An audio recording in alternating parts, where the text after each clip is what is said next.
This is Fox Business coverage of President Trump's address to the nation. Here is Neil Cavuto.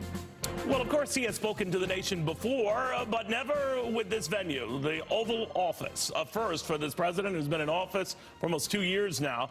At issue is the border and what to do about it. He wants to build a wall, and he is arguing that the funds should be made available by Democrats who are saying we're not going to go beyond the $1.3 billion we've committed. The president wants $5 billion. That chasm has been narrowed by some folks, but not enough to get Democrats off the mark, and not enough for the president to say he's got the latitude he needs to start building that wall. So what details will he lay out for the country? We're minutes away from that address. Again, one that will put a lot at stake here for the future relations between the Democratic House that is calling a lot of shots here and Senator Chuck Schumer, who is working with that Democratic House to make it very clear Democrats will not just fold on this. To Point Bridge Capital founder Hal Lambert. We've also got former New York Republican Congressman Dan Hayworth, and last but not least, Democratic strategist Andrew Feldman. Hal, let me begin with you. As someone who looks at this and steps way back with no political axe to grind one way or the other, do you think this is going to move the needle for the markets or money, period? Or are they focused on other things?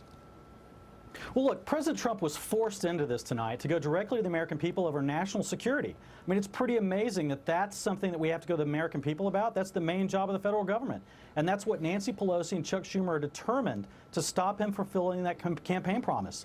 And so, yeah, well, they're I think not there to help him fulfill a campaign promise. They're there to say, look, we had an agreement, and you're closing the government down because you're not getting your way, you say? Well, I would argue they're closing the government down. I mean, look, the Republicans passed, before the Congress let out, they passed the funding for this. And so the Democrats stifled it.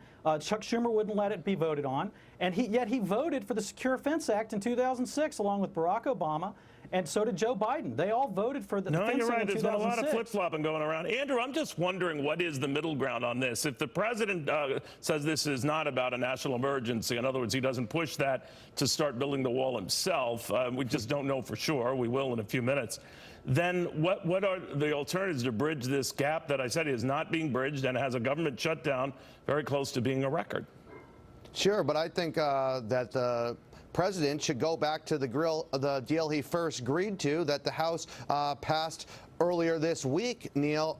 That was a deal that both Democrats and Republicans and originally the president had agreed to. Then we should have negotiations, because what we really need, Neil, if we want to deal with this so-called crisis, which is not a national security crisis, by the way, but if we want to deal with our border security, we need to deal with immigration reform comprehensively. And that's when Democrats will come on board. For decades, right? I yeah, mean, but Democrats, Ronald Reagan, both parties have failed at this, and that's what I want to get from you, Nan.